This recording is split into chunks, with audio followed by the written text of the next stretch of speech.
Gênesis capítulo 1, versículo 25. E fez Deus os animais selváticos, segundo a sua espécie, e os animais domésticos, conforme a sua espécie, e todos os répteis da terra, conforme a sua espécie, e viu Deus que isso era bom.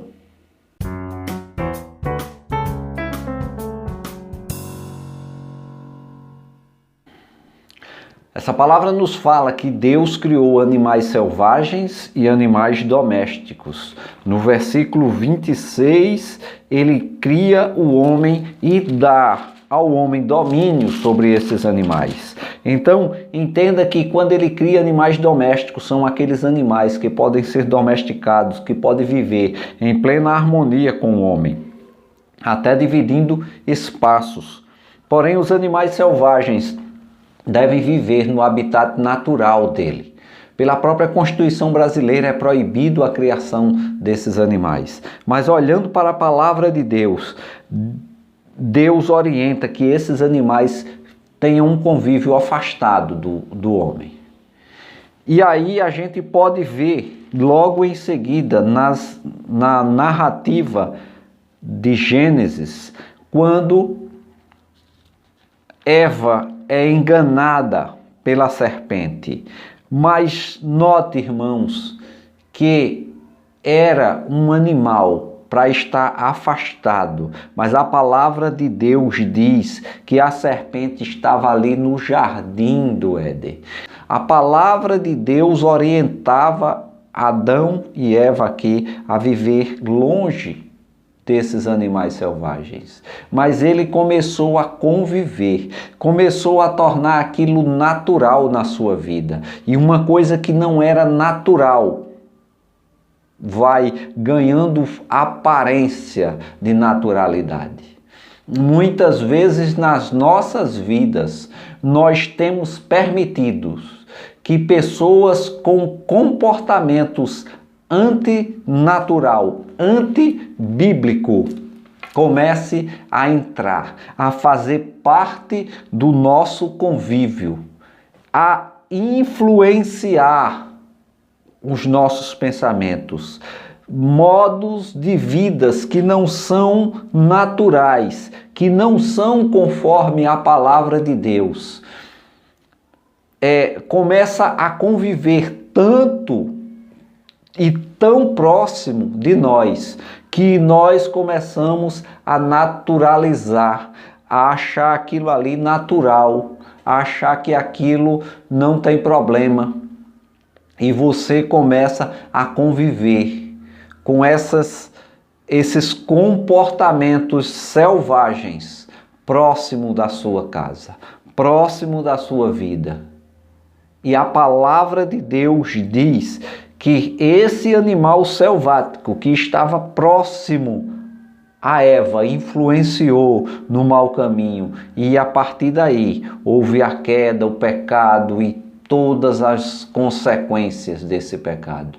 E muitas vezes, irmãos, essas convivências que temos levado, a gente vai tornando tão natural que muitas vezes caímos em armadilhas. Talvez você diga assim: não, mas no meu ciclo de amizade não tem isso, eu não convivo com isso. Mas eu pergunto a você, o que é que você tem assistido na internet, na sua casa?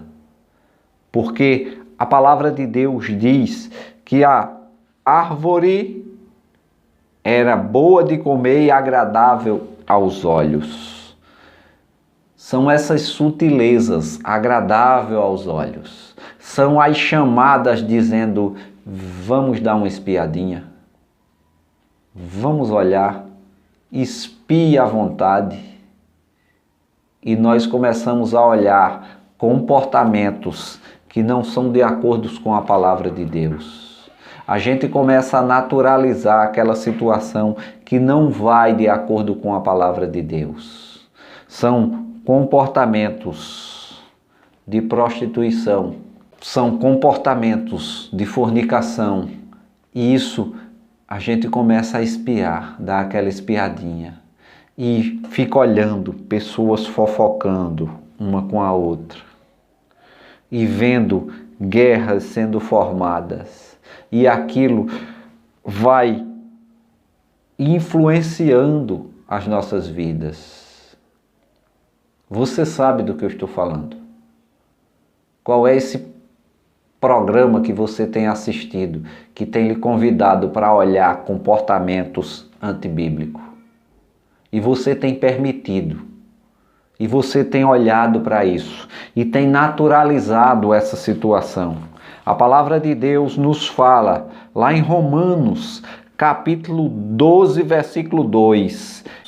Não vos conformeis com este século, mas transformai-vos pela renovação da vossa mente. Tenha cuidado com o que você assiste. Tenha cuidado com o que você tem se alimentado. Lembre-se que aquilo que você mais alimenta na sua vida é o que vai se tornar mais forte na sua vida.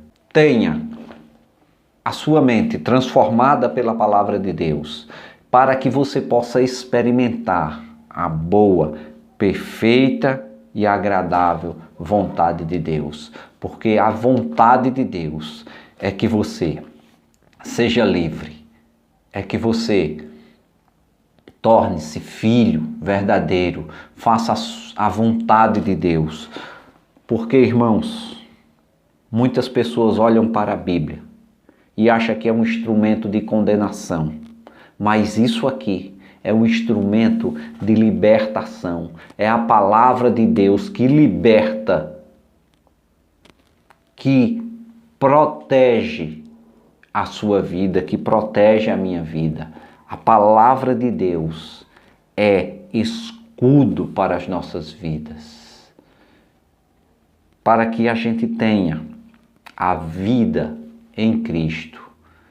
Porque se o Filho nos libertar, verdadeiramente seremos livres.